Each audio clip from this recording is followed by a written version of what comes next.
do this. So it's called Threat Modeling Toolkit, like I said. My name is Jonathan Marcel.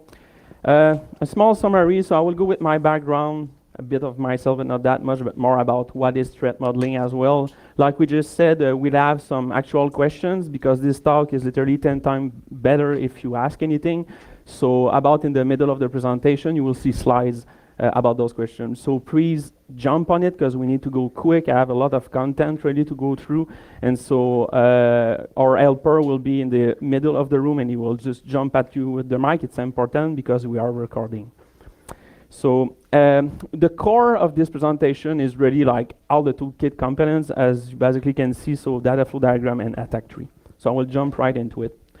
And so my background, I'm actually right now application security engineer at Twitch. I'm the OWASP media project leader. That is the project that will distribute this kind of recording contents, actually. I do AppSec since 8 years, blah, blah, blah, other years and stuff. What you need to know is that I'm really paranoid about threats since all my life. So those are all the street creds I need in order to do that talk.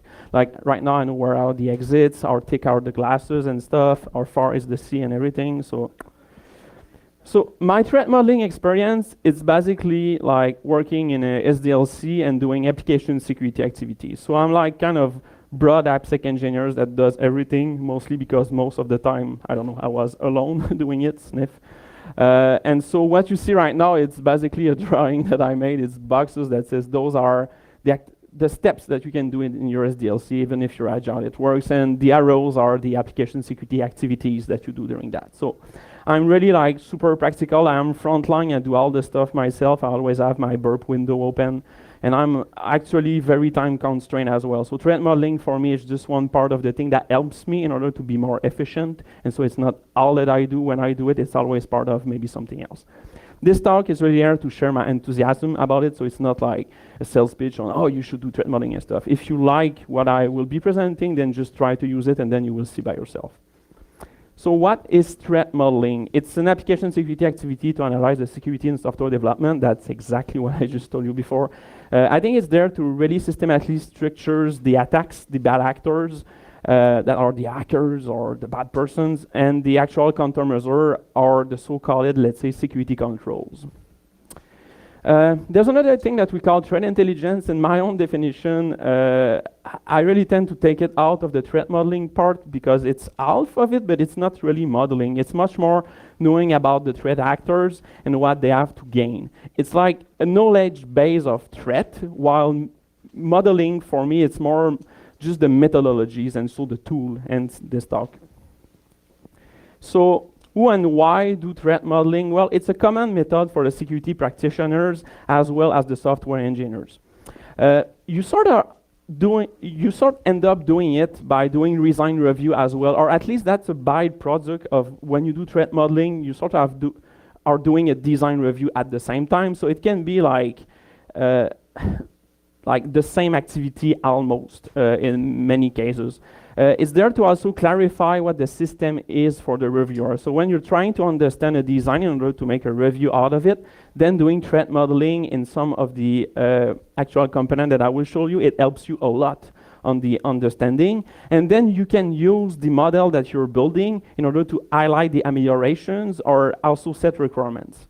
So it helps you to catch important things, even if like everything is messed up around you, like there's like the fire burnings left and right, and you have like your small tiny model of your understanding, and you're like, I do understand, I am fixed, like I have a point of reference really to go with, and so that's how at least I use threat modeling.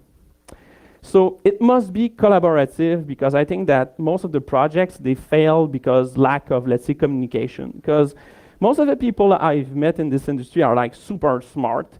The only thing that they might lack is maybe like how to actually communicate with other smart people. And so when you do threat modeling, if you do it in a corner and you're not talking to anyone, then you are doing it wrong, because I really think it's a communication tool. So you can still start the modeling alone and again go see other people and say, hey, do you think that this is good? And then it will engage the actual conversation, because people, they love actually correcting you when you're wrong. And that's actually a good thing when you do threat modeling, because the more wrong you are, the more they will be engaged. And the more the people are engaged, the more they will communicate, and then you will have some wins. So there's a bunch of existing methodologies. Because I'm really time constrained right now and I want to show you the bits and parts. As you can see, there's Microsoft SDL tool, there's a graph, there's the pasta at the bottom. I will have some links that are attached to that presentation. So those will be the actual toolkit components, so what you actually came for. After 10 slides, it's not that bad. So the first toolkit component in this presentation is the DFD diagram. So it's a way to analyze the target system that you will be threat modeling. It's a data flow diagram, but not in my case. I don't use it that way. I use it as an actual connection flow diagram writer because it limits the amount of visual.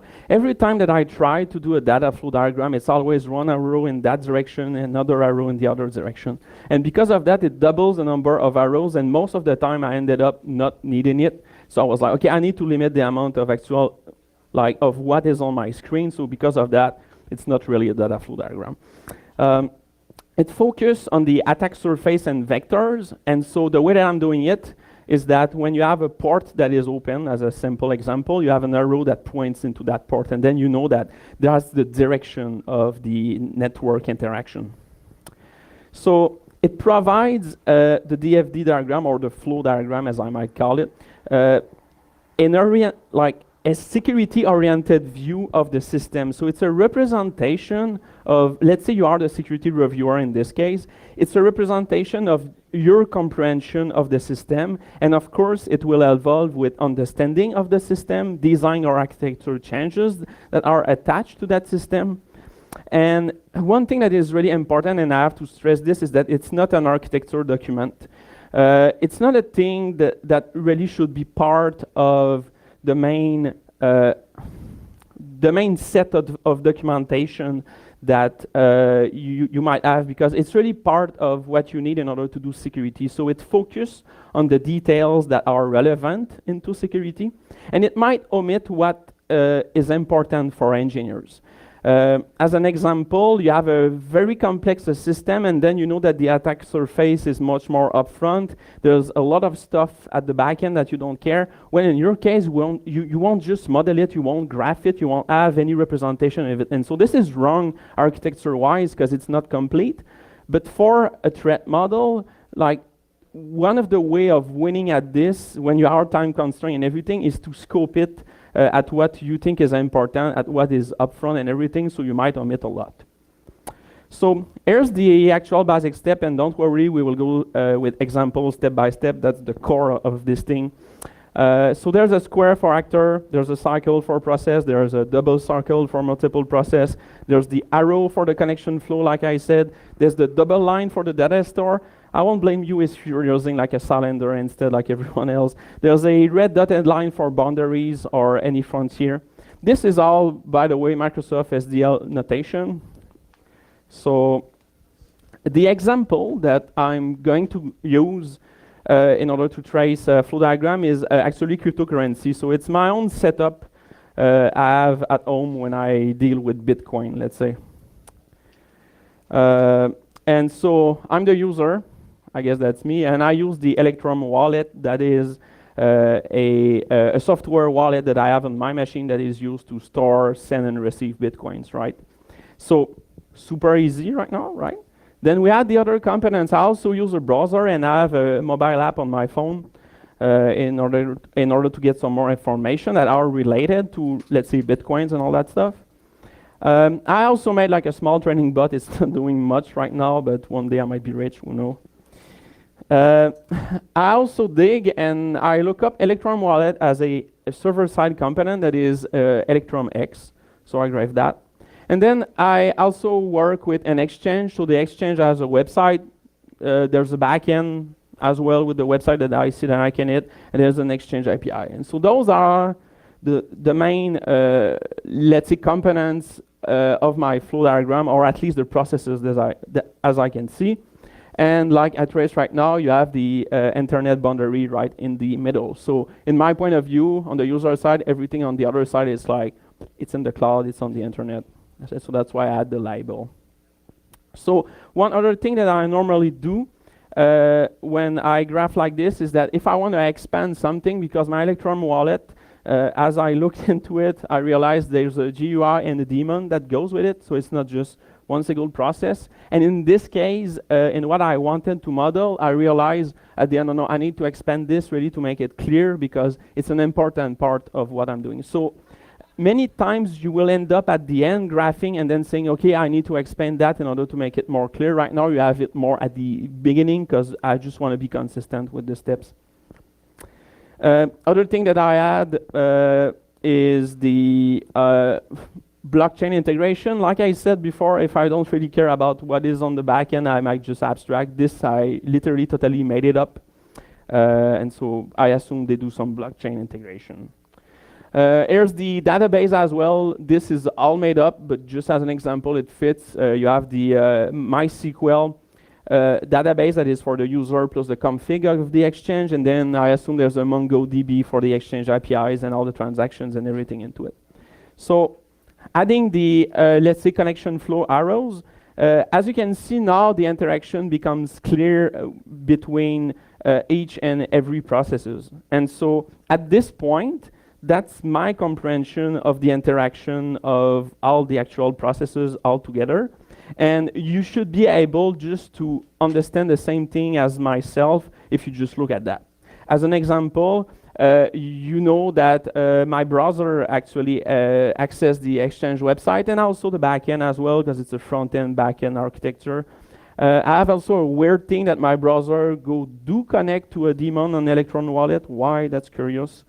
And you see that the Exchange API, my mobile app use it as well as my, let's say, trading bot. So this looks really clean. It's really simple, but I might need more information into it when I do threat modeling. And so that's why I have an extended set. This is adding mostly some colors and note. I like to use a text stack label on, let's say, processes in order to make it clear that this thing is in Java, this thing is in Python, because it might help me do some decision later on because the stacks might be important.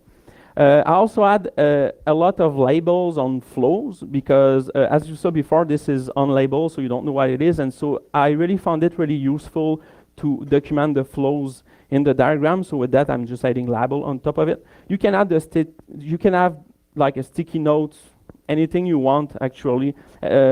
Like you can have like a cloud for abstraction, any color circle for logical links or any special meaning.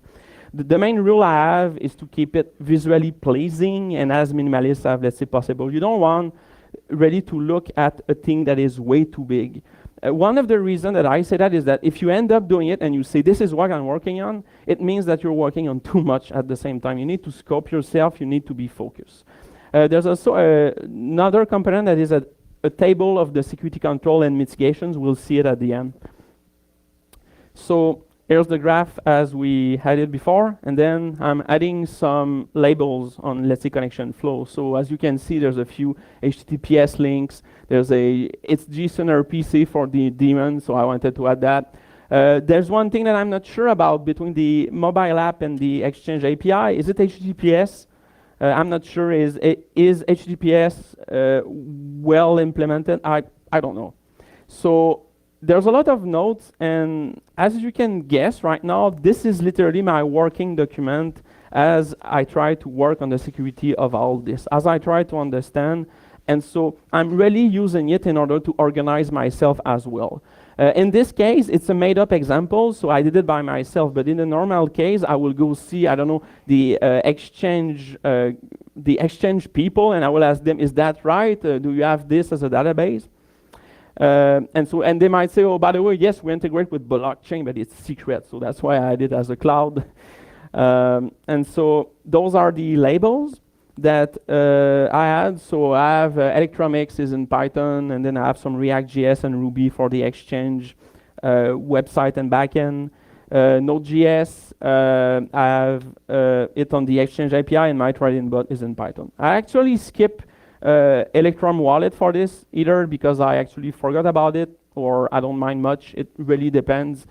One thing that you need to understand is that a model like this will never be complete, will always have errors. Most of the time, if you remember the rules that I had before, that to actually keep it visually pleasing, So if there's things that are not on your scope, let's say that I would just to focus on my client side stuff with Electrum Wallet, then the labels on the Exchange backend and everything doesn't make any sense. And so you kind of have to literally target the visual that you are adding into your flow diagram. That way you will have a way clearer view and it will be pertinent to what you're trying to do. Speaking of which, I did this first and I was like, maybe there's a vulnerability, maybe there's a thing interesting in my Electrum wallet. And I ended up finding that there's a JSON RPC vulnerability in Electrum that has been not released, but raised 1 week before I wrote that. So it's basically, if I hit the endpoint and I ask for a few commands, there's all the things that I can do without being authenticated on it. So it's super easy. And you just have to make a request to that port. It's a random port, but there's a way to find it. So that's kind of a real vulnerability that I found. And I was like, oh, this is interesting. So that's why I'm adding a note and I say, well, there's no authentication. Wow. And so that way, when you see that model, one thing that actually stands out is the note that I have about it. Even if I'm not making any recommendation yet, I don't know yet how to do it. And of course, this is a step-by-step process. And so as you build your flow diagram, you will add some stuff, you will change it. In this example, I knew where I was going because I went backwards from the end to the beginning, right? But normally you don't, so you just reorganize. And so there's a lot of, let's say, playing around to organize everything to keep it visually pleasing because you don't want the arrows to be like all messed up. And so, and you might remove and add some stuff, add multiple process, abstract other parts. So as long as you play with it and you're at ease with what you're seeing, I would say that you're making like a good flow diagram. So the last thing, like I said, at the bottom left, there's the, let's say, security control checklist. So I like to use that when I engage teams and I'm like, here's my understanding, here's what we actually corrected about that understanding, and here's what I think should be done in the scope of that project or right now. So I always try to keep that list under maybe 7 items. That way, it's easy, it goes with the diagram, you know visually where they are. So as an example, I say number 1 is in my Electrum wallet, I need to encrypt the wallet file while it's at rest, and right now I'm not doing it, so you see the X. And there's a green check mark when you do something right, like number 2. My API key is read-only when I use it on my mobile app. So this works great with teams because they love the green check marks. They just want to have ready to squash this. It has a visual representation of the system, and plus, you don't come with like maybe 20 items. You're forced to be keep really concise in what you are modeling because you're using that graphical thing. On the actual top left, you can see there's like notes about what this is about, who's the author, the version, the date. So that might be useful. So that looks a lot like many of the flow diagram models that I did. Like I did actually quite a few of them, and they all look more or so like that. So now's the time for the questions. Like I said, you need to ask, because if not, this talk will not be that good. To encourage you, I've made this small progress bar to say, please go on. I have a couple of questions for you. Mm-hmm. Do you mind going back to the diagram? Your abstraction for HTTPS, you kept just one arrow, but we know that a request and a response are two very different beasts that come with different threats. Yes, So that's always a challenge, right? How much resolution you want to give, and things like writing and reading from the database. That's another transaction that is very different. And then how do you go about the arrow direction? Because those are the 3 things that I'm always talking with people. Mm-hmm. How many arrows do we put on the diagram and the directionality of it? Yes. So what is your heuristic for that? Yes. My answer for that is that when you find something that is data flow pertinent for what you're tracing, because right now, I hope I've been clear with this, what I'm trying to trace first is really towards what part one process is actually connecting to other. What I like to do is to use another color, let's say light blue, and then I graph. In this example, I don't have it, but I think in my other presentation I had it, but it's literally you have a data flow, because I like cheating on my own rules. Because I said it's not a data flow doesn't mean that you cannot add a data flow if you need to. And I think that you will often see that you don't need to add data flow everywhere because you don't need to focus everywhere. One of the good example was, I think, with a callback that I had on the website, and then that callback was actually redirecting after. And so then I had an actual representation of that callback directly on it. So you can, yes, you can totally do that.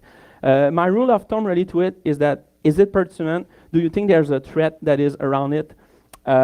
Is that in scope of what I'm trying to model? Is that like a part of the feature? More than often, it's when I have a really simple ask about a new feature that we're adding into a new not a new system, but an existing system with a new feature, and then I want more details on that feature in, let's say, particular. I use an arrow that is another color like that. Another funky thing I like to do is to do arrows that goes through a process, go underneath them, and then hit another thing that way you can see that, oh, it's passing through that process, but it's not that process who's making the call. So you can be original with it as long as it's clear. Normally when I add a data flow back and forth like this, I add the notes. Like I have more notes that goes with it that explain that this is the flow of this really coming back. So you're not even saying that it's the protocol at this point.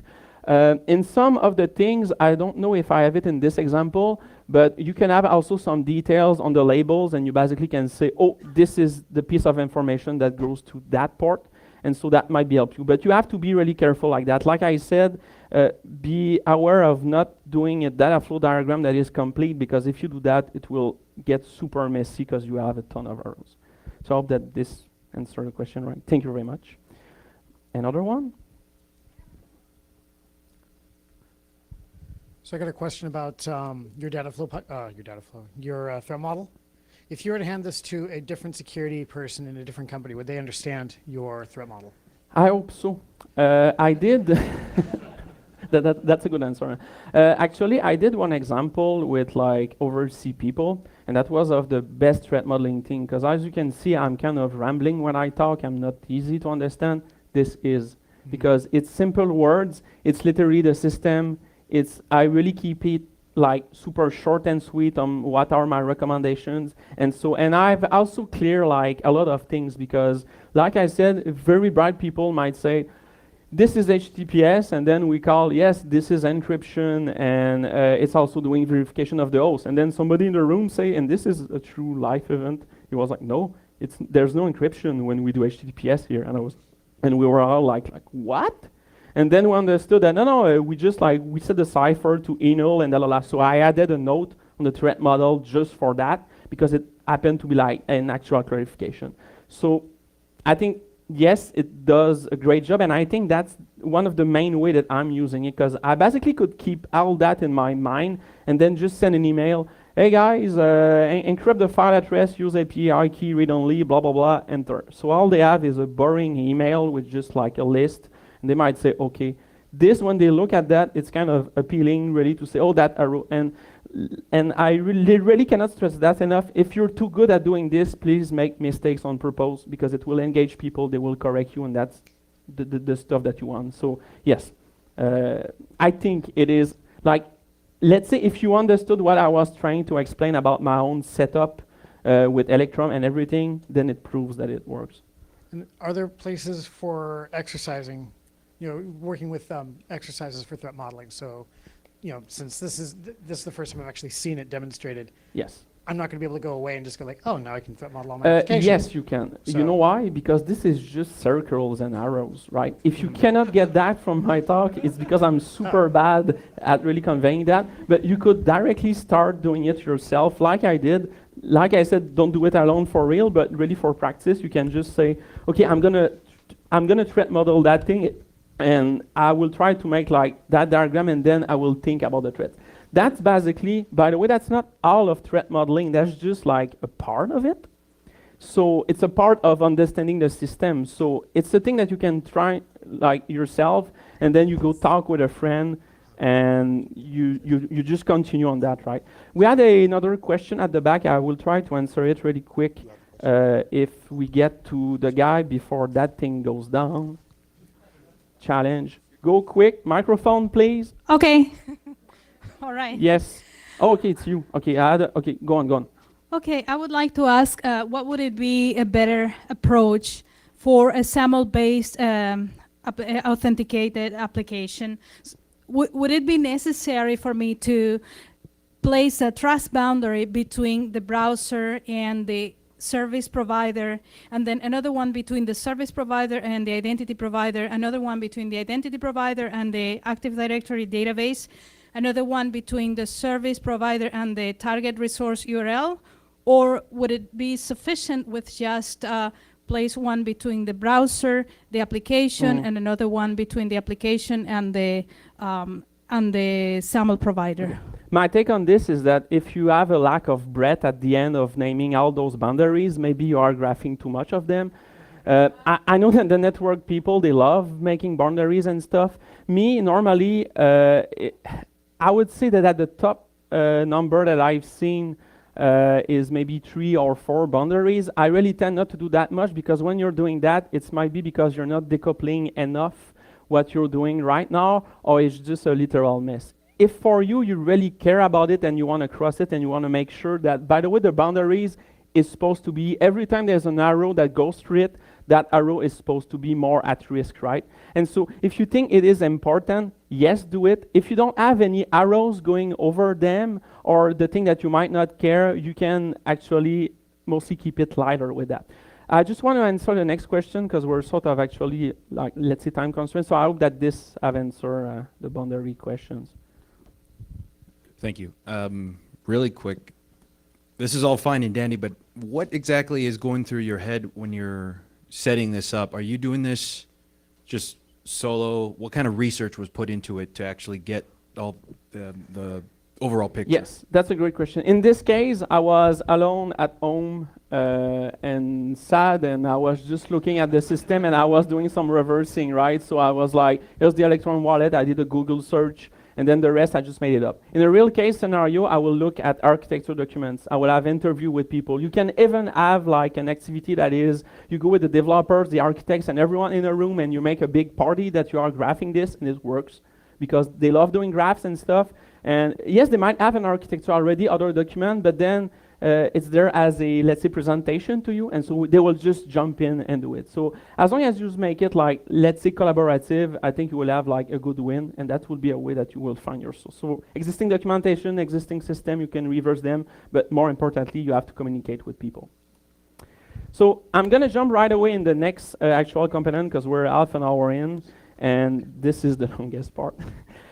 So the attack tree is the next component. It's a way to organize the threat intelligence. So you will see now that there's a link that we will do between this and what we had before. So an attack tree is basically just a simple tree where the root goal is, the root node is a goal, and the leaf nodes are the way to reach it, and other nodes are the sub-goals. It can be flexible and have some logic gates. You have a small example here, but we will go with, again, super cryptocurrency as the next way of doing it. So, like I said, this is a root goal. Okay, you have to ask yourself when you're making the attack tree, what are the attacker's goals, right? That's the first thing when you build an attack tree that you do. So you're like, okay, the attacker wants to steal cryptocurrency, easy. He might want to manipulate the market as well, because you can make money out of this. And he can use it to invade your privacy, right? So those are the 3 examples I have here. As you can see, it's not complete. Maybe you have other ideas, but then we're time constrained. We need to focus, so I just choose those. Let's dig into steal cryptocurrency. I'm adding an arrow, mostly saying, how do you steal cryptocurrency? Well, you can gain access to a wallet, and that way, it's like regular money if you just go in the wallet and you steal it, right? But then, how do you gain access to a wallet? So you can either steal a physical wallet and the password with it. You can gain access to the local software wallet like I had with Electron before, so it's just the software that runs on my machine. But then you can ask yourself, how do you gain access to local software wallet? Well, you can find the wallet seed. The seed is basically just a secret that you can recover the wallet with it. So if you find a secret, you can basically cheat and have the wallet by yourself. How can you find a wallet seed? Well, maybe if it's using a way like, let's say, seeding algo, you can brute force it. That's just an example again. I'm branching down as well on the software wallet. How can you get access to a software wallet? Well, if there's malware on the system, that might be one way to do it. And then gain remote access to local API might be another way. So if you manage to find a way to get access to that local API that the daemon was answering, as you saw before, maybe that's a way. So I'm really breaking down right now what I think it is, and every time I'm asking myself, how, until I'm at the bottom. And this is a good example of an AND gate, and the bottom of it really should be a, let's say, security vulnerability. So in this case, if we look back at the actual vulnerability that I found, well, if you have authentication bypass and you can do DNS rebinding attacks that are basically a way to go through a localhost port using a browser, then with both of those, you can gain remote access to local API. At some point, you have to stop and be satisfied, because you know when you start asking how this is made, it just goes like infinitely. So at some point, I'm okay with that. I think I dig it enough. I don't want to dig on malware more. I'm happy with that, so I will continue. Another way that you can gain access to the wallet is that you can gain access to a web-based wallet. This would be great, right, to expand, because it's like regular, normal day web hacking, right? But we don't have much time right now, so I'm just going to skip it. And also, that's another great example on, like I said before with the flow diagram, with the attack tree, if you can scope yourself on the threat that you want to organize, let's say, then that's a good way of mostly saying, oh, maybe this, I have already another attack tree elsewhere that do it. I don't need to do it in this particular case because it's not particular really to a wallet in cryptocurrency. Another thing that you can do to do, let's say, to steal any cryptocurrency is to run an internet con operation. It's an ICO. Look it up. It's another thing that I don't want to dig because it's not really AppSec. It's basically can use all normal operations and do it. So this is kind of a bridge, as you can see in the attack tree, that is really like risk-based. It's not just AppSec. So that's a great way, I think, to link like the attack tree with other things that just AppSec. You could basically dig it without any technical stuff in it, and it will actually give the same result. Another way to steal cryptocurrency is to gain access to the exchange, like we saw in the flow diagram. So right now, just for the sake of being clearer for the slide, and also when I work on it, you can basically just take a part of the branch and then dig it on the side. So then I say, okay, how do I gain access to the exchange? Well, I can have access to the API because we saw that there's an API. How do I get access to that API? Well, I can steal an account. I can steal the API keys, or I can have an authentication bypass on it. Another thing then that I realize is that if I steal an account, I can gain access to the exchange right away. So I'm just adding another arrow like this, and then it means that how can I gain exchange access? By the way, by default, it's an OR, so it's like, or you can steal an account or gain API access. And I could continue like this. Most of the time when I'm really time constrained and I don't want to dig further, but I know that I should, I'm just adding like clause like this or ... thing that says this will get along later. So I did this part of the attack tree on one side. That's the side that we had before. So all you need to do is basically plug it in and add it, and then your tree grows and grows and grows. Of course, make sure that it doesn't grow too far. Again, you need to scope it. You need to be focused on what you need to do. Another is manipulate the market. Well, how do you do that? You can do a denial of service, or you can gain exchange access. So this is literally the same action that I had before when I was doing the steal cryptocurrency. So that's an easy one, because I basically can just say, okay, I want this in the diagram that I had before, and I'm just plugging it in. So I'm just adding on top here, manipulate the market, and then it's done. So you have like your root goal on top, and you don't need to do it that way. So the reusability of what you're doing with attack trees is awesome. Another thing is invade privacy. If I dig into that, I can expose the spending habit of people, okay? And how do I do that? Well, I can view their actual transaction on the blockchain. This one, I'm like, I don't know if I'm super tempted to link it with anything, so I'm just adding it there on the side, ready to say, look, I won't probably dig on that because that's not the focus. Obviously, right now, the focus is the APIs around the access, and maybe the software wallet on my local machine. So I keep it like that. So the way that I'm actually doing this, and here's the trick right now, is that I'm using plant UML in order to code the actual tree. So everything that you're seeing here is actually just like definition with arrows into one and another. So that way it's really easy to recopy paste, to redo and undo your stuff. It's really a great way of building it. As an example, I have the spy one is basically like just like the name for the invite privacy, right? So I'm just adding this at the end of my code. And by the way, this is like alpha or 1/3 of it. It's not all the code, but I add this at the end, so I add that before. And so that's the link that I'm saying, oh, maybe I should link invade privacy. And then I try it. And then automatically when I regenerate the graph, it will realign everything. So of course, you have to play with it to have the right order and stuff. And maybe you won't like this, because I don't like when line crosses. Like, I know that I should embrace that, but it's kind of mostly triggering me. So I like having it like that, because maybe this is true, but this is clearer. Again, it's the same rule of thumbs as before. And it's just a matter of, are you focusing? Are you conveying the right thing that you want to talk? Because when you're building this, you're basically talking with, I don't know, the business owner for the goals. You look at the past, at the vulnerability that you can have. And so it's really like a great way to organize the top goal or the top things that you might care about risk-wise, plus the vulnerabilities at the bottom. So again, another bunch of questions. The one before were great, so I hope we have others. Let's go with the progress. You guys are too fast. My progress bar is useless. We've found that as we start doing threat modeling and it becomes really important to the business, that people want to be able to look at sort of metadata about those and be able to comment on them, track them, and that kind of stuff. The plant UML looks really nice for having it sort of as code, but have you had any success or any suggestions on helping other teams collaborate, comment, refer to, link to aspects of the threat model so that we can help drive even more change with that artifact? Yes, again with that, the actual alternative I had with that, and this is driving me insane, it's bullet lists that are infinite. And it's like you scroll on a wiki page.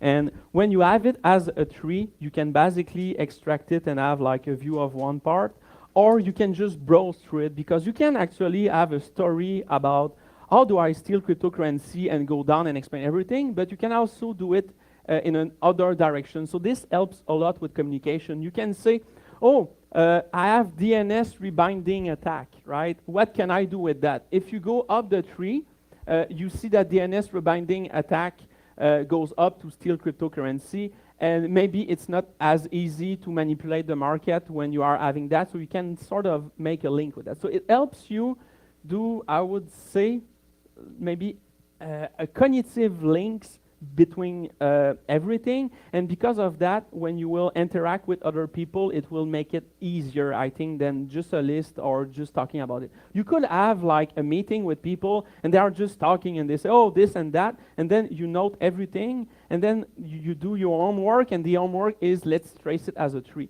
One thing that is great is that you have to balance the tree. Of course, I don't like my tree. I never liked my trees ever, because I'm like, it's not balanced enough, it's not good enough, but at some point you have to say, no, stop, because you will go forever.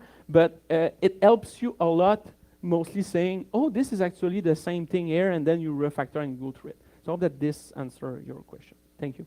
Any other? We have time. Gentleman here. Yeah, just a quick question. So you mentioned that you're working with developers, they love drawing things, and I think that's true. We've tried a lot of different kinds of tools, and none of them have really been satisfactory. So my question is basically working with distributed teams that are located in different geographies. WebEx is obviously kind of, drawing tools are unsatisfactory. So how do you get this so people can interact and they can all kind of participate in adding to the threat model and the attack trees?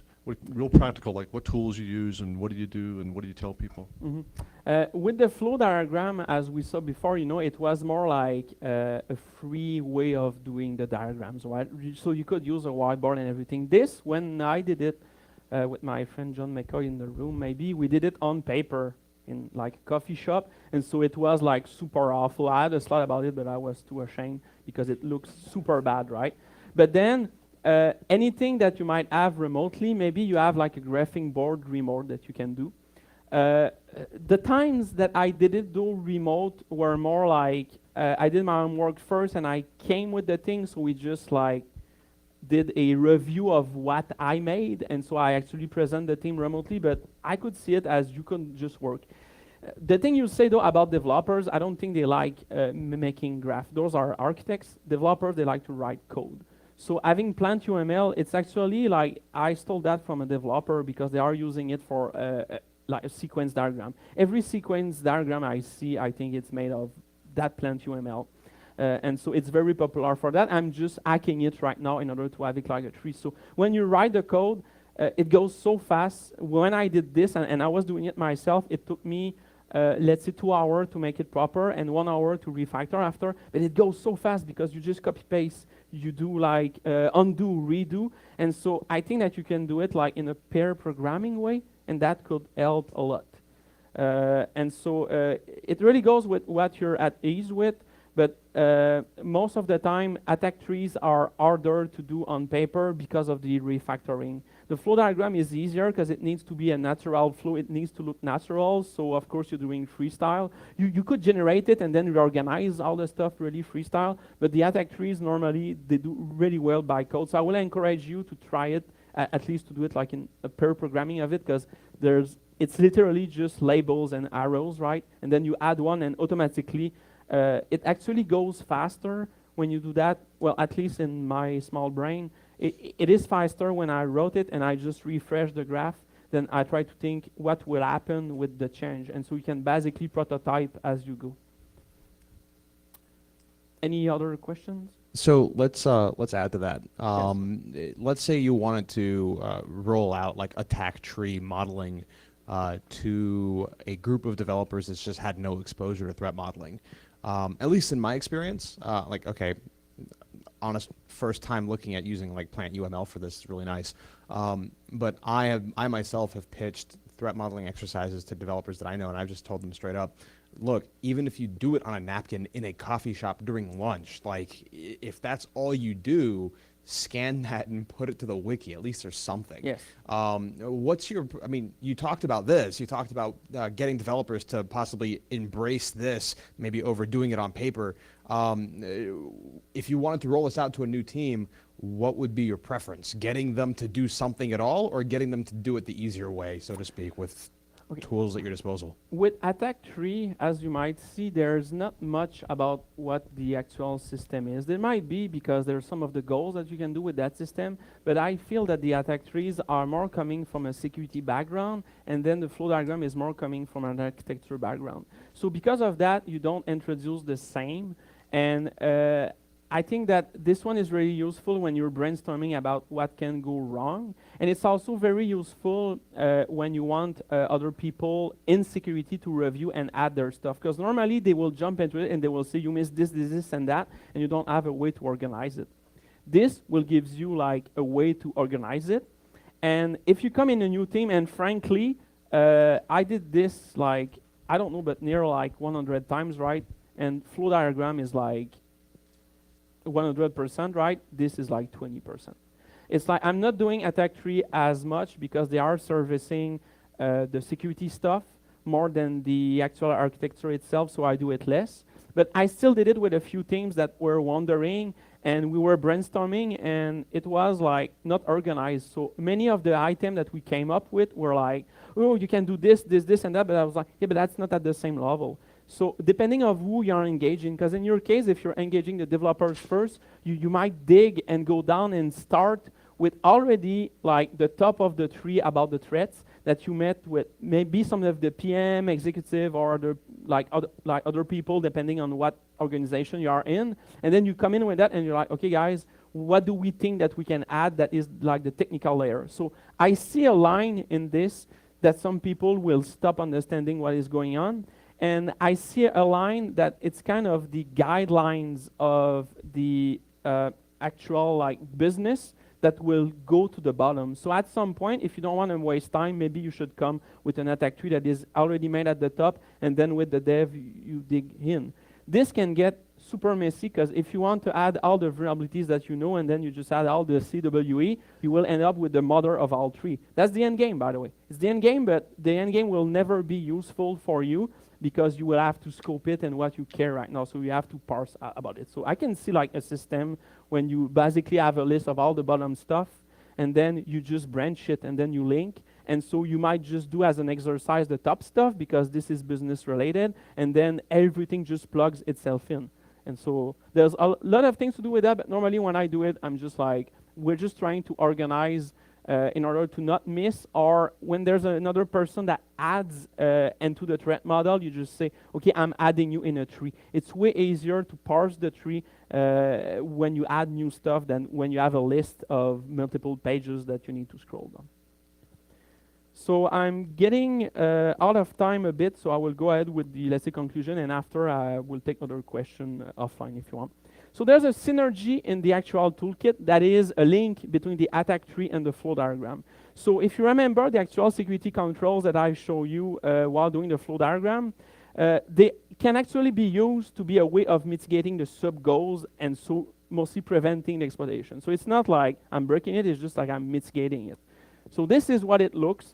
That I haven't done it much, it's kind of the late stuff that I did, and I think it makes sense. And so in this one, the end goal is to have all the security controls that you might like have in your thing, have it to every arrows that go to the sub goals. So the game in this case is to say, okay, I want to add a control into everything, into all the owls that are actually possible in my attack tree, so that way you have a way to organize and map the security controls and stuff. This might do better if you want to be super concise, not concise, but more broad, because maybe you will need a list of maybe 20 things, and so maybe you just do it for yourself as a review. That's just a thing that I'm throwing here, and I think there's a value in it, but I haven't had like much hands-on experience. So in conclusion, if you need to review the security of a complex system, the connection flow is your tool, because it will help you understand and actually communicate with the people. You can use this in order to link other activities in AppSec. Let's say you want to do code review. Well, you can use a flow diagram in your graph and then just say, okay, here we need a code review on this component, and it shows on your diagram. It's like your flow diagram. I'm used to do that all the time, and it works because the people, like, you're just basically communicating with them, and that's the goal of the diagram. If you try this in a meeting, and then the people ends up really clarifying and or improving the system while you say nothing, you just won at threat modeling. Congratulations, because it's just like, if they are self-aware of the misunderstandings, and then they actually correct it, and they make the security better because of this, that's the goal of the actual toolkit components that I show you, is to enhance the communication.